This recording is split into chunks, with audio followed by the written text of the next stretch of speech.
have time to write your next speech, don't write it, outline it.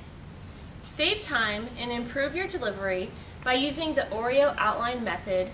It's a method that I developed for my public speaking students to outline speeches that I encourage you to use for your next presentation. Today I'm going to talk to you about the 4 ways that my Oreo outline differs from an outlining method that you might know, the standard Roman numeral outline.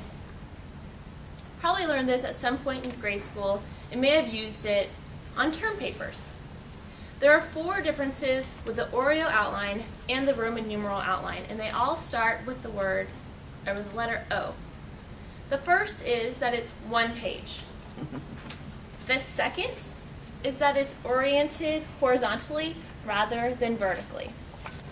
The third is that there is what I call an Oreo at the top and bottom of the outline, sandwiching together the body of the speech.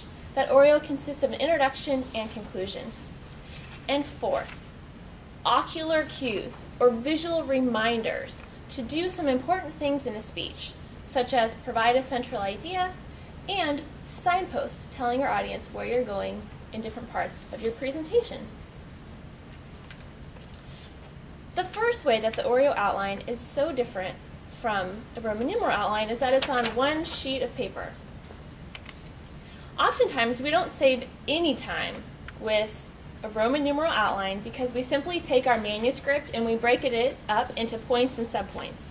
It's pretty much written out, and we have page after page after page of outline. By forcing us to keep our outline on 1 page, what we do is we save all that time of scripting. We force ourselves to use words and phrases to describe the points we want to cover. The reason why this helps our delivery and improves it is because only having words or phrases on our outline forces us to speak extemporaneously. This means we have to look at an idea on our paper and then talk to our audience about it, rather than read to them about it.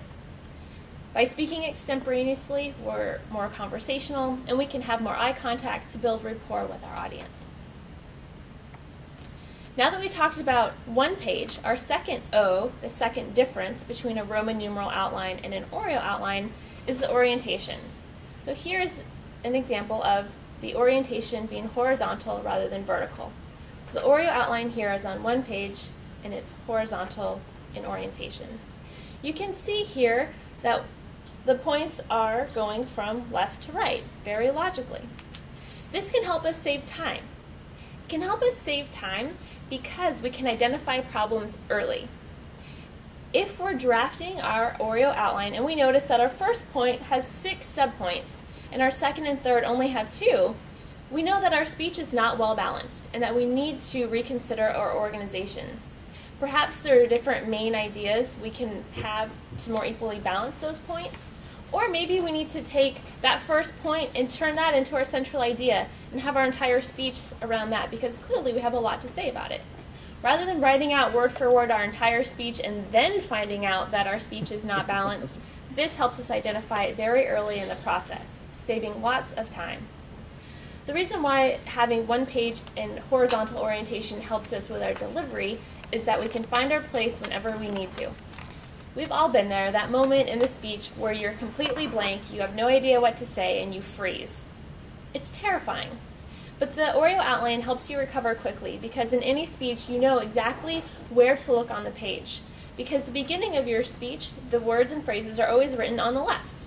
The middle, always in the middle. And the end, always on the right-hand side. All you need to do is look down at your Oreo outline at the right part of the page, grab that word or phrase, look up at your audience, give a big smile, and tell them about it. Chances are, if you don't show any frustration, or if you don't fill the time with lots of ums, uhs, likes, and you knows, your audience probably won't even know that you froze in the first place. We've talked about how the Oreo outline is 1 page. We've talked about how it's oriented horizontally. The third thing that makes it different from a Roman numeral outline is that it has what I call the Oreo. And you'll see here that added to this example is a section at the top and the bottom that's closed off from the body of the speech. And in this area at the top and at the bottom, you would write out word for word the first sentence or two of your presentation.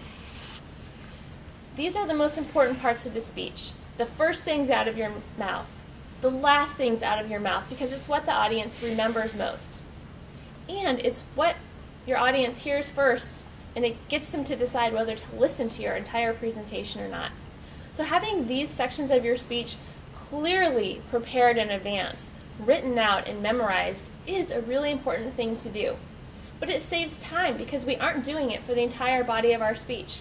We aren't writing and memorizing that. We're speaking extemporaneously there. This also helps us improve our delivery because by having that introduction and conclusion prepared, having it memorized, it makes us have that great introduction and conclusion. It makes us feel confident because we're ready to start our speech and we don't come up here mumbling and wondering what we'll say. And also, it helps us really package our speech nicely. I like to have the first words or sentences tie back to the last sentences of my speech. The same story that I start with, anecdote, statistic, joke, link back to it at the end. It packages the entire speech and it tells your audience that you've come full circle, the speech is concluding, and that they should get ready to clap for you. We've talked about how the Oreo outline is one page. We talked about how it's oriented horizontally, and we talked about that Oreo, beginning and end. The fourth difference between an Oreo outline and the Roman numeral outline are those ocular cues, the fourth O, ocular cues, or those visual reminders. Here's an example of an Oreo outline with the ocular cues. Right here, underneath the introduction, is the central idea written. It's just a phrase. This reminds you as a speaker to tell your audience the point of your speech. That's something that any great speaker would do. It also has the word preview written right underneath your central idea. That reminds us to tell the audience how we'll move through the material in the speech. You also will be able to see there's little T's with boxes around them.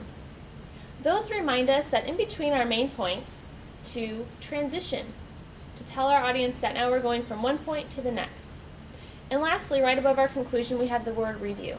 It's to remind us to review our material, to tell our audience one last time where we went on our speech, to signpost, to tell our audience where we're going to take them, tell them, and then tell them what we told them. That's what excellent speakers do. And it's something that we can do in the Oreo outline without having to write it all out. Again, saving time. But by having these visual cues, the words, preview and review, the transition, the T with a box around it, we are reminding ourselves that we need to include that in our presentation because it's an important way to make sure our audience is always with us and that they can listen to us and leave the room knowing our main ideas. It's harder to listen to main ideas and to retain them than it is to read them and retain them. So all that repetition when you're signposting is really important and a best practice of public speaking. We have talked about the 4 O's, those 4 differences between a Roman numeral outline and an Oreo outline. One page, oriented horizontally. You have the Oreo, and you have the ocular cues or those visual reminders. The next time you think about putting off a speech because you don't have time to write it, don't write it, outline it. Use the Oreo outline, and not only will you save time, you'll improve your delivery to boot.